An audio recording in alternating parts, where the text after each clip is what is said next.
Assalamualaikum warahmatullahi wabarakatuh. Waalaikumsalam warahmatullahi wabarakatuh. Selamat pagi Bu. Pagi Bu Dian, ada yang bisa Ibu bantu? Iya Bu, begini Bu, mohon waktunya ya Bu. Mohon izin saya ingin berbicara. Gini Bu, saya itu kebetulan sedang ada dalam pendidikan guru penggerak itu ada dalam modul 3.1. Nah, dalam modul 3.1 itu berkenaan dengan dilema etika dan rujukan moral. Nah, Bu, di sana itu kebetulan Bu, saya itu ada salah satu tugas yang harus dikerjakan terkait materi tersebut ya, terkait dilema etika dan rujukan moral, yang mana dalam tugasnya itu harus mewawancarai ke beberapa kepala sekolah, mungkin seperti itu Bu. Nah, maksud saya menemui Ibu pada pagi ini, saya ingin mewawancarai Ibu. Barangkali Ibu bisa berkenan untuk saya wawancarai. Gitu, mohon kesediaan waktunya, mengganggu waktunya Bu. Silahkan Bu Dian. Mudah-mudahan saya bisa membantu Bu Dian dalam tugas Bu Dian. Ya. Baik Ibu, terima kasih sebelumnya Bu. Baik Ibu, karena waktu sudah ini ya Bu, kita untuk mengefektifkan waktu, ada beberapa pertanyaan yang ingin saya tanyakan kepada Ibu ya Bu, terkait dilema etika dan rujukan moral, di mana mungkin hal ini berkaitan dengan tugas Ibu sebagai pimpinan, sebagai kepala sekolah di SD kita ini ya Bu, terkait tadi dilema etika dan rujukan moral. Baik Bu, kita langsung saja ya Bu pada pertanyaan yang pertama. Begini Bu, selama Ibu menjadi pemimpin di sekolah ini ya, di sekolah kita ini, bagaimana Ibu mengidentifikasi kasus-kasus yang merupakan dilema etika atau rujukan moral? Dengan cara apa identifikasinya Bu? Saya coba menjawab ya Bu Dian. Iya. Saya sebagai seorang pemimpin di sekolah ini berusaha untuk dapat menghadapi beberapa ragam kasus yang berada di sekolah kita. Baik itu kasus yang keduanya benar tetapi saling bertentangan yang dikenal sebagai dilema etika, ataupun kasus yang salah satunya benar dan salah satunya yang lainnya menyalahkan ya. Cara saya untuk mengidentifikasi hal tersebut adalah dengan memahami masing-masing kasus Bu Dian. Nah, setelah dipahami permasalahannya, maka saya perlu melakukan beberapa hal untuk bisa memetakan apakah kasus tersebut termasuk dilema etika atau merupakan rujukan moral. Untuk itu perlu dilakukan identifikasi. Setelah itu, secara sebuah kasus merupakan dilema etika jika kedua masalah tersebut berbenturan dan tidak melanggar hukum, sedangkan norma-norma yang berlaku atau menimbulkan ketidaknyamanan sosial. Baik Ibu, terima kasih atas jawabannya. Kita lanjut ya Bu pada pertanyaan yang kedua, yaitu Bu, selama ini Ibu selama menjadi pemimpin di sekolah ini, bagaimana Ibu menjalankan keputusan di sekolah ini, terutama jika ada kasus-kasus di mana kedua kepentingan itu sama-sama benar atau sama-sama mengandung nilai kebaikan atau kebajikan. Nah, bagaimana Ibu cara menjalankan pengambilan keputusan tersebut Bu? Untuk kasus dilema etika, saya akan mempertimbangkan terlebih dahulu kedua hal yang sama-sama benar tersebut. Terus kemudian membenturkan faktor apa atau pihak mana. Apakah kepentingan individu atau banyak orang, kemudian mengandung nilai kebenaran atau kesetiaan, rasa adil atau belas kasihan, ataukah berdampak untuk saat ini atau seterusnya. Dan selanjutnya saya akan bermusyawarah dengan rekan di sekolah, terutama mungkin kepada wakil kepala sekolah terlebih dahulu. Oh, baik Ibu, terima kasih Bu. Untuk selanjutnya Bu, tadi setelah tadi yang Ibu paparkan ya berkaitan dengan cara pengambilan keputusan Ibu sebagai kepala sekolah. Untuk selanjutnya langkah-langkah atau prosedur apa yang selama ini biasa Ibu lakukan dalam mengambil keputusan tersebut, Bu? Biasanya saya akan mempertimbangkan kepentingan peserta didik, ya. Jadi lebih ditamakan yang berkaitan dengan kepentingan peserta didik. Jika kasus itu berhubungan dengan peserta didik, dan kemudian kita akan mengadakan rapat guru untuk bermusyawarah tentang kasus yang dialami tersebut. Baik Bu, dari yang Ibu paparkan saya bisa menarik kesimpulan. Jadi ketika ada permasalahan, langkah-langkah Ibu dalam mengambil keputusan berarti Ibu itu membangun kolaborasi ya dengan rekan sejawat. Iya, ya. Terus keputusan yang Ibu ambil itu seutuhnya itu demi kepentingan siswa. Baik Bu, terima kasih, itu menambah wawasan saya ya Bu. Terima kasih Bu. Baik Bu, untuk selanjutnya, hal-hal apa saja yang selama ini Ibu anggap efektif dalam mengambil suatu keputusan Bu pada kasus-kasus dilema etika? Yang lebih efektif menjadi seperti apa? Untuk mengefektifkan permasalahan untuk mengambil keputusan dalam dilema etika tersebut adalah dengan menyederhanakan pokok permasalahannya terlebih dahulu, Bu Dian, dan kemudian membangun kebijaksanaan yang semaksimal mungkin supaya tidak merugikan beberapa pihak. Jadi Ibu, yang dapat saya tangkap itu berarti Ibu itu ketika mengambil keputusan itu dengan pertimbangan keputusan yang Ibu ambil itu demi kemaslahatan bersama ya, demi kepentingan bersama. Jadi tidak ada yang salah satu yang dirugikan mungkin ya Bu ya, seperti itu. Baik Bu, kita lanjut ya Bu ya. Baik Bu, apakah Ibu mempunyai tata cara atau jadwal tertentu dalam sebuah penyelesaian kasus dilema etika, Bu?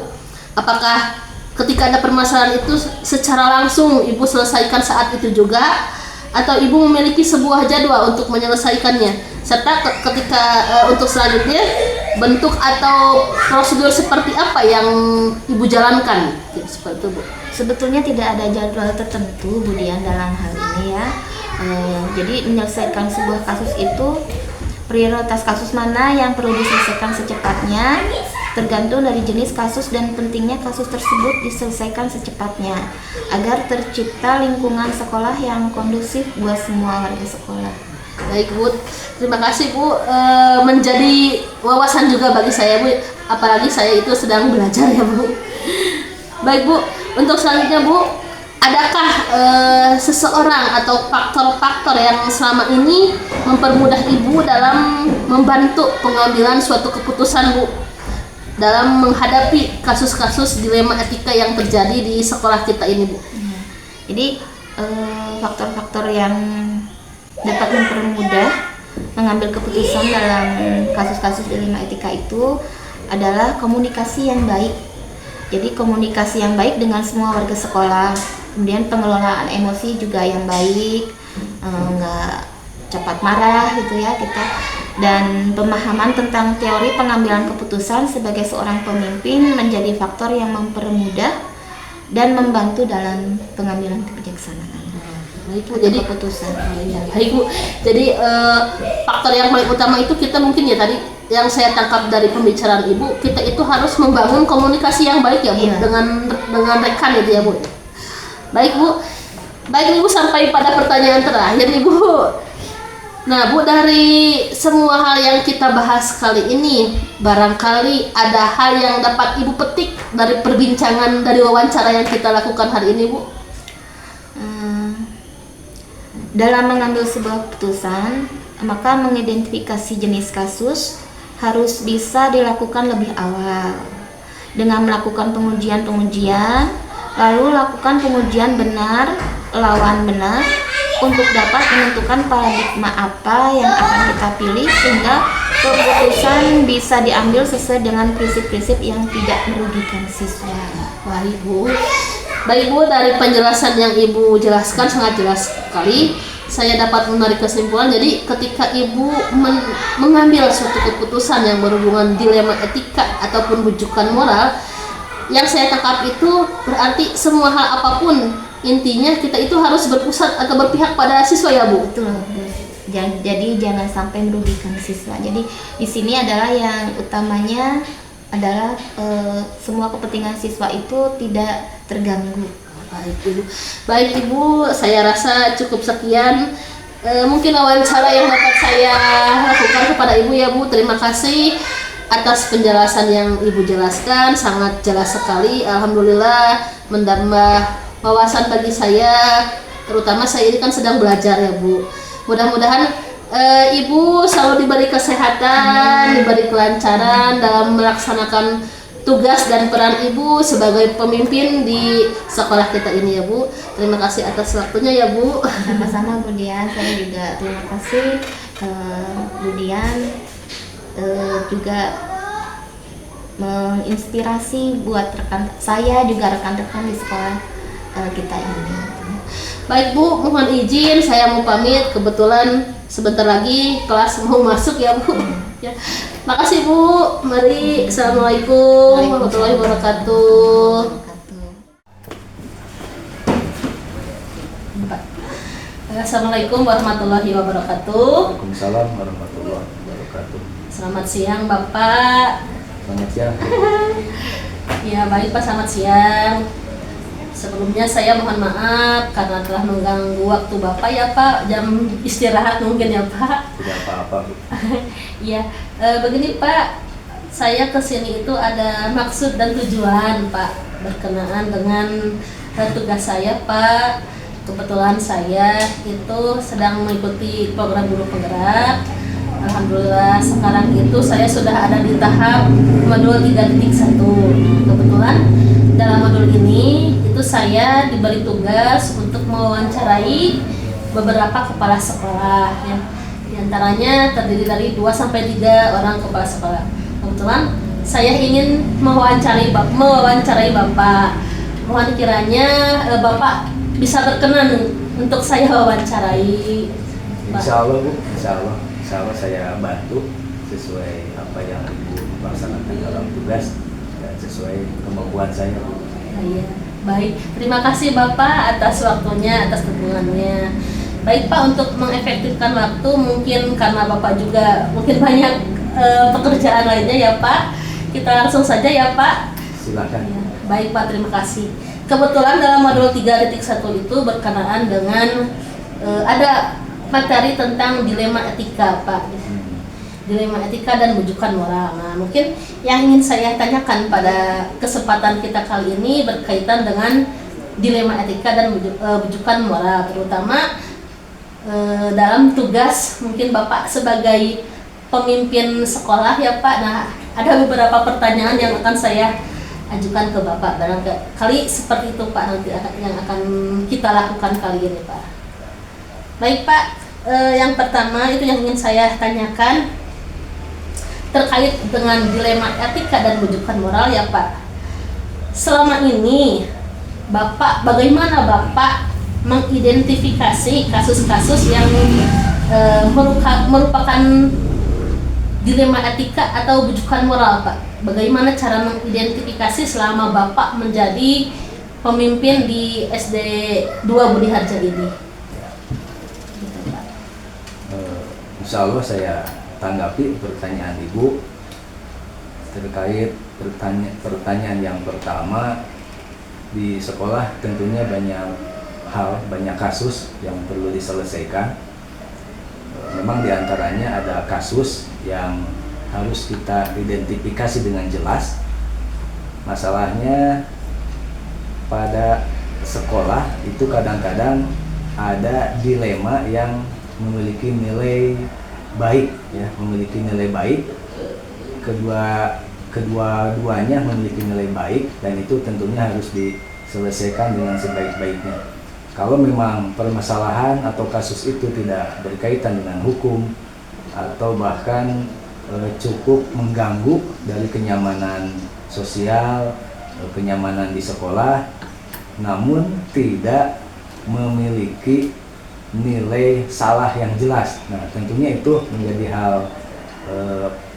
yang perlu diidentifikasi mungkin termasuk menjadi masalah dilema etika kaitannya dengan siswa atau kaitannya dengan bahkan dengan orang tua siswa.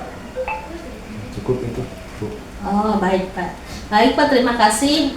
Untuk pertanyaan selanjutnya Pak, bagaimana selama ini Bapak menjalankan keputusan di sekolah, terutama untuk kasus-kasus di mana kedua kepentingan itu sama-sama benar Pak, atau keduanya sama-sama mengandung nilai kebaikan, kebajikan Pak? Bagaimana Bapak mengambil keputusan yang seperti itu?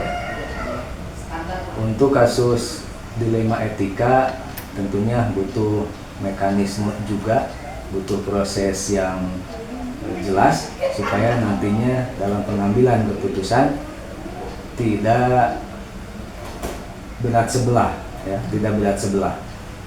Di sekolah pengambilan keputusan biasanya saya diskusikan dengan warga sekolah, dengan guru yang ada di sekolah. Bahkan kalau perlu kita diskusikan dengan tokoh setempat atau komite sekolah untuk dimintai penjelasan, untuk dimintai pendapatnya. Setelah masalah itu kita lihat, kita identifikasi, kita mencari, mengidentifikasi dan mencari fakta-fakta yang menunjang melihat permasalahan itu secara utuh. Jadi kita perlu berdiskusi dengan warga sekolah dan juga komite atau tokoh yang ada di lingkungan sekolah. Baik Pak, dari yang saya tangkap, hal yang Bapak lakukan berarti Bapak itu membangun kolaborasi ya, membangun koordinasi dengan mungkin dengan semua pihak yang terkait ya Pak. Komunikasi juga ya. Baik, terima kasih Pak. Ya. Kita lanjutkan ya Pak. Untuk selanjutnya langkah-langkah atau prosedur yang seperti apa yang biasa Bapak lakukan selama ini dalam mengambil keputusan? Tentunya tidak ada prosedur yang baku ya yang selama ini saya jalankan di sekolah, hanya melihat situasi kondisi bagaimana masalah itu timbul, kemudian kita melihat, mengidentifikasi, mencari fakta-fakta atau informasi tambahan untuk melihat masalah itu secara utuh. Nah, kemudian langkah-langkahnya ya kita identifikasi masalah, kita diskusikan, kemudian juga kita berkomunikasi kepada pihak-pihak yang terkait untuk masalah tersebut, sehingga nantinya ketika kita mengambil keputusan itu akan memberikan kepuasan atau memberikan keputusan yang paling tidak berat sebelah lah, tidak berat sebelah, tetapi bisa memuaskan kedua belah pihak yang berselisih, sebab dengan langkah-langkah atau prosedur yang kita jalankan sesuai dengan mekanisme yang kami yakini di sekolah. Baik Pak, dari yang Bapak jelaskan, berarti ketika mengambil keputusan itu, setelah langkah-langkah yang diambil itu, kita itu harus berada di tengah-tengah ya Pak. Jadi kita tidak berat sebelahnya seperti itu ya Pak. Jadi keputusan yang kita ambil itu harus demi kemaslahatan barangkali ya, seperti ya Pak. Bisa seperti itu ya, untuk mencari keputusan yang paling bijaksana. Ya baik Pak, terima kasih Pak. Kita lanjut ya Pak. Iya silakan. Kita lanjut ya. Untuk selanjutnya Pak, nih hal-hal apa saja yang selama ini dianggap paling efektif dalam pengambilan keputusan Pak pada kasus-kasus dilema etika yang Bapak temui selama menjadi kepala sekolah di sini? Hal-hal yang membantu menjadi mempermudah permasalahan biasanya saya sikapi dengan tenang, dengan bijaksana, dengan husnudon, kemudian juga kita berpikiran positif, menyederhanakan permasalahan tersebut, tidak tergesa-gesa menilai permasalahan tersebut menjadi sebuah permasalahan yang besar, tapi kita lihat dulu permasalahan kasusnya dengan sebaik-baiknya dengan mengumpulkan data dan hasil analisa, sehingga apa yang kita nanti akan sampaikan ke yang bersangkutan membahas kasus tersebut, maka itu akan menjadi mempermudah kita untuk memberikan keputusan kepada pihak-pihak yang terkait. Jadi sikap optimis, menyederhanakan permasalahan, kemudian juga dengan niat baik dan juga positive thinking. Maka mudah-mudahan itu bisa membantu menyelesaikan masalah dengan baik.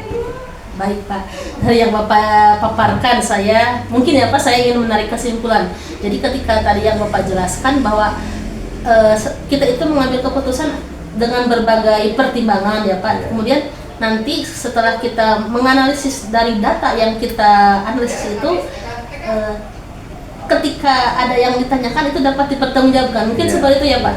Jadi dapat dipertanggungjawabkan karena berdasarkan analisis data gitu ya Pak. Iya, data yang kita dapat dari informasinya. Iya Pak, terima kasih Pak menambah ilmu bagi saya. Baik Pak, kita lanjutkan Pak. Untuk selanjutnya Pak, hal-hal apa saja yang selama ini menjadi tantangan Bapak dalam mengambil suatu keputusan, terutama dalam menghadapi kasus-kasus dilema etika? Tantangannya seperti apa Pak? Untuk kasus dilema etika kan kadang kita sulit ya menentukan siapa yang salah, siapa yang benar, siapa yang lebih baik, siapa yang kurang baik. Tentunya itu kesulitannya ya ketika kita menyelesaikan permasalahan dilema etika. Namun setiap masalah, setiap keadaan tentu akan ada solusinya. Di antaranya untuk tantangan yaitu kita kadang sulit, butuh perjuangan untuk memahamkan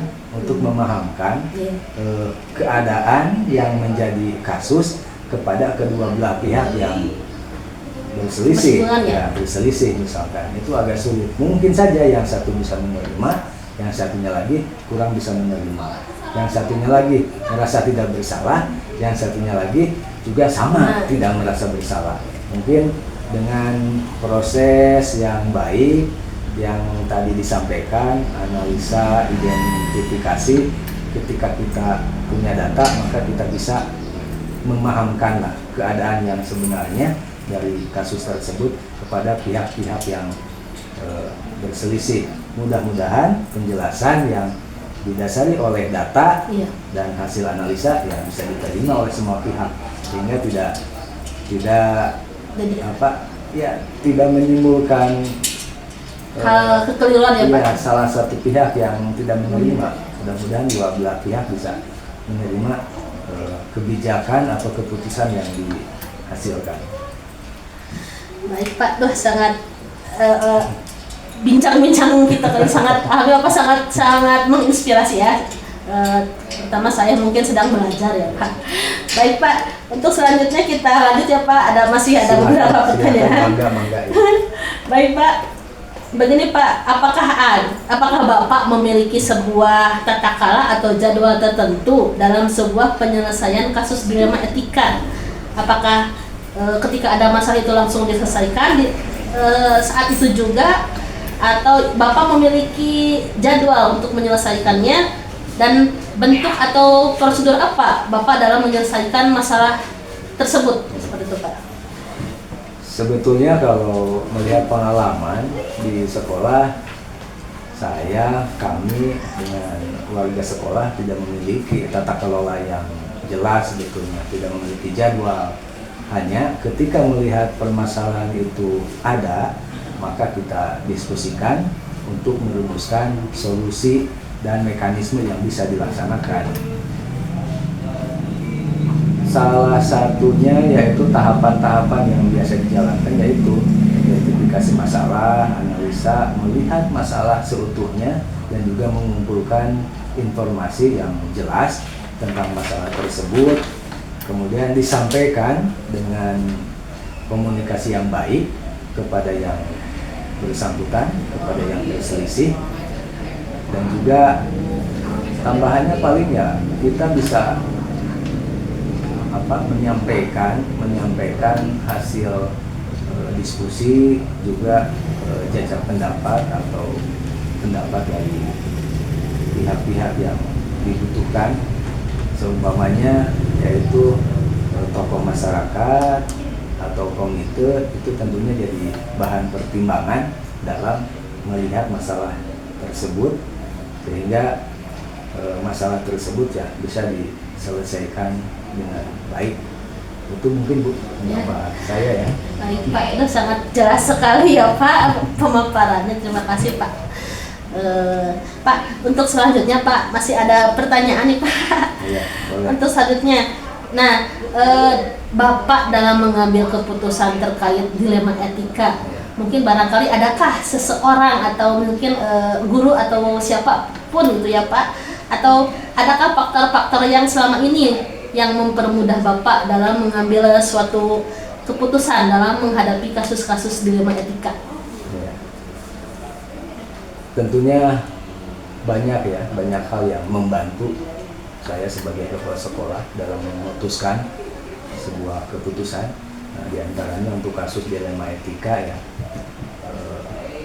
tokoh-tokoh bisa jadi yang sangat membantu saya, yaitu ya, tokoh masyarakat, juga guru yang sudah lama di sekolah, yang sudah memahami situasi dan kondisi sekolah. Dan tentunya secara kedinasan juga kadang-kadang masalah tersebut bisa kita konsultasikan dengan pengawas. Nah, itu kan pengawas juga menjadi tokoh yang bisa membantu kita dalam menyelesaikan masalah dilema etika. Dan juga faktor yang mendukung ya, secara pandangan dan sikap kita melihat bahwa permasalahan tersebut bukan tidak bisa diselesaikan, tapi kita optimis bahwa masalah tersebut pasti ada solusinya. Nah, kemudian juga kita positive thinking dan juga berusaha menyelesaikan masalah tersebut dengan secepat-cepatnya. Jadi masalah tersebut tidak diabaikan lama gitu ya, cepat diselesaikan dengan mekanisme yang bisa dijalankan di sekolah. Itu. Ya, baik Pak, terima kasih Pak. Pak nih dari serangkaian pertanyaan mungkin ada satu lagi Pak pertanyaan di akhir ya Pak. Begini Pak, nah dari semua hal yang telah sampaikan yang kita bahas hari ini Pak, mungkin ada beberapa hal yang dapat Bapak petik dari perbincangan kita kali ini Pak, dari hasil wawancara kita kali ini Pak. Ya, alhamdulillah, terima kasih Bu Dian ya, hasil interview atau bincang-bincang kita ini juga mengingatkan saya ya tentang kasus-kasus yang ada di sekolah. Tentunya banyak poin penting dari perbincangan tadi, yaitu bahwa kita juga harus bisa menyelesaikan masalah dengan sebaik-baiknya. Adapun pembelajaran yang bisa kita ambil dari perbincangan yaitu bahwa setiap permasalahan, terutama di dilema etika, itu tentunya akan bisa diselesaikan dengan sebaik-baiknya dengan langkah-langkah yang baik juga. Di antaranya yaitu saya bisa menyampaikan mungkin poin-poinnya. Masalah itu perlu kita identifikasi, kita perlu analisa dengan sebaik-baiknya, melihat permasalahan dengan seutuhnya dengan mengambil atau mencari informasi-informasi yang bisa membantu untuk mendiskusikan masalah tersebut.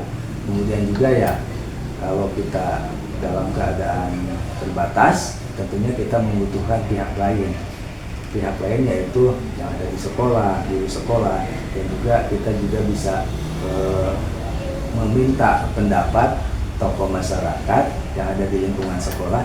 Siapa tahu permasalahan tersebut yaitu ada kaitan dengan budaya di lingkungan sekolah dengan masyarakat sekitar. Dan juga ya bisa jadi tahapan selanjutnya kita bisa minta pendapat kepada pihak pengawas sekolah. Itu mungkin yang bisa disimpulkan dari perbincangan kita kali ini.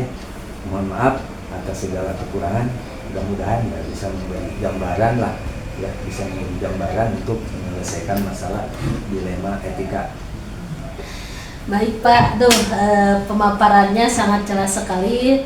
Terima kasih Pak telah menjelaskan tadi dari beberapa pertanyaan yang saya ajukan Pak. Alhamdulillah dari penjelasan Bapak menambah wawasan bagi saya ya Pak, terutama saya yang masih dalam tahap belajar ya Pak. Terima kasih Bapak sudah mau meluangkan waktunya bagi saya Pak, dalam mungkin ini untuk memenuhi salah satu tugas saya ya Pak. Terima kasih atas penjelasannya, terima kasih atas waktunya. Barangkali sekian Pak daftar pertanyaan yang dapat saya ajukan ke Bapak. Terima kasih sekali lagi, mohon maaf telah mengganggu waktunya. Mudah-mudahan Bapak selalu diberi kesehatan, Amin. Bapak selalu diberi kelancaran dalam menjalankan tugas Bapak sebagai Kepala Sekolah di SD Negeri 2 Budi Harja. Mungkin Pak. Terima kasih, saya mau pamit undur diri, kebetulan masih ada tugas yang lain Pak. Selamat melanjutkan tugas di CGP, semoga sehat dan lancar selalu ya. Amin, terima kasih Pak atas doa dan dukungan serta motivasinya Pak. Didukung.